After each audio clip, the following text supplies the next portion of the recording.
Pre-engagement is a process where we talk to the client in order to make the pen test as effective and as valuable as possible for every party involved. Here's where the client will let us know what they're concerned about, what systems they want to test, or what they want to test or achieve. And we, as pen testers, inform the client of the different vias or different ways in which we can achieve that. There's a few things that we have to set and have in place before starting the actual penetration.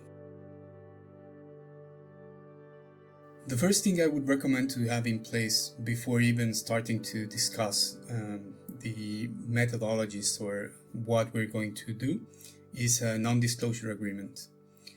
This is a document where we basically protect the integrity and information handled in the penetration tests. There are different kind of NDAs. Three common ones are unilateral, where this involves just one of the parties and is precisely that, protecting the information and disclosure of information of one of the parties involved. Another one is bilateral, which involves both parties, we as penetration testers and the company. And there is multilateral, where it is also considered third-party companies or service providers. For example, if they hire another company to handle some services or for some technology, they can also be involved in the NDAs, and it is important to have that in place. One other thing that we need to be aware of is that the person we are dealing with for the company has the necessary credentials or authorizations for them to hire a penetration tester. So we usually deal with CEOs, CTOs, CISOs, CSOs, managers of different teams, and sometimes even some leads or engineers. But it is important for us to make sure that that person which we are dealing with has the green light to give us permission to perform the tests for that company.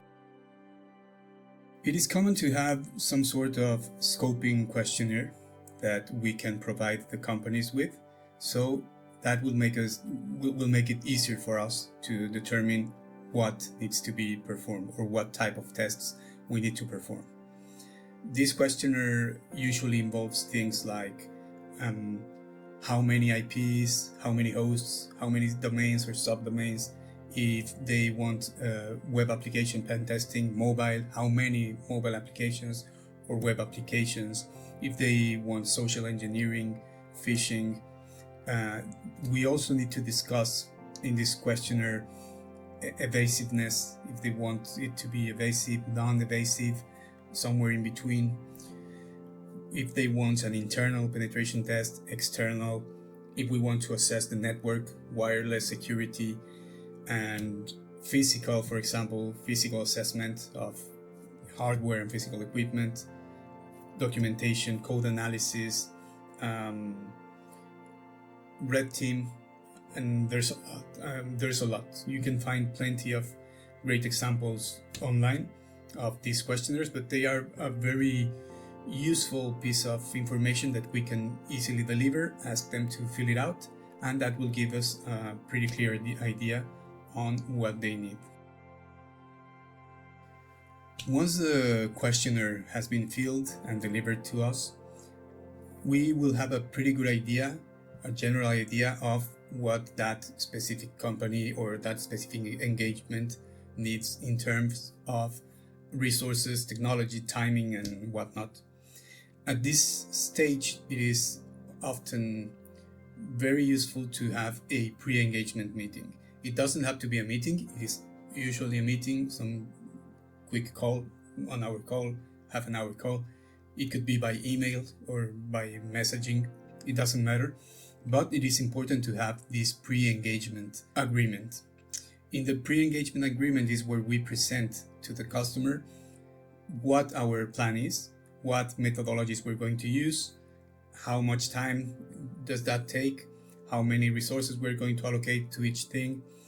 In this phase, it's also important to gather extra information that would be useful for us, for example, credentials, or if we need some sort of authorization, the time frame where they prefer us to do the testing, how much time available they have, if we need to know the contact information for different services. For example, I don't know, maybe we need the contact information for the cloud lead architect or for the software engineers in some cases. And also, who do we need to contact in case of a critical vulnerability being found? Where are our limits? The scope, we basically defined the scope earlier with the questionnaire. We have an idea, but in this pre-engagement is where we have to clarify and basically reach an agreement with the customer on all of these important topics. If we're going to be evasive or not, the timing, which timeframes are we going to use to test, how much time are we going to be testing, also in how much time we will deliver the report, what we are going to deliver. We have to define it here. The deliverable would be, basically a document stating everything that we found, how we did it, proof of concepts, etc. We also define if we are going to run retests. It is very common to deliver a vulnerability assessment report and then give the company or the team some guidance on how to patch what was found, and give them some time, and they will get back to us and we will retest to make sure that everything is patched as expected. If we have to test some third-party services, who do we have to contact in those cases? And of course, the payment agreement and how much and how it is going to be paid, as well as when, and etc. After the pre-engagement meeting or email exchange, or however you did it, then we are ready to redact or to deliver two very important documents. Sometimes these two documents are both merged into one single document, but it is common to have it in separate documents. The first one is the rules of engagement, where we basically put into paper everything that we discussed earlier in the pre-engagement meeting, such as what are the boundaries or the scope, what is out of the scope, who do we have to contact, emergency contacts, time, etc. Everything that we discussed in the pre-engagement meeting is or has to be reflected in the rules of engagement. And for the other part, for the business part, we have the actual penetration testing contract, where we state what we're going to deliver, how we are going to deliver it, in which time frame we're going to deliver it, and as well as how much are we going to charge for that service, and what those services are going to be, and what includes, what not, warranties, etc. Now that we have all our documentation in place, our NDA, our rules of engagement, our contract signed, it is useful to have a kickoff meeting. This is not only common and useful, it looks very good professionally speaking.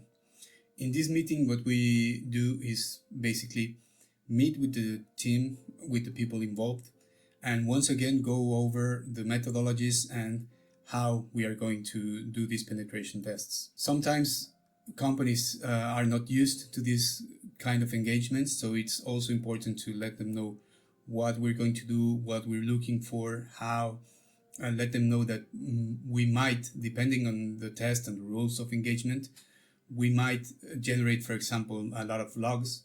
We might generate blocking some accounts.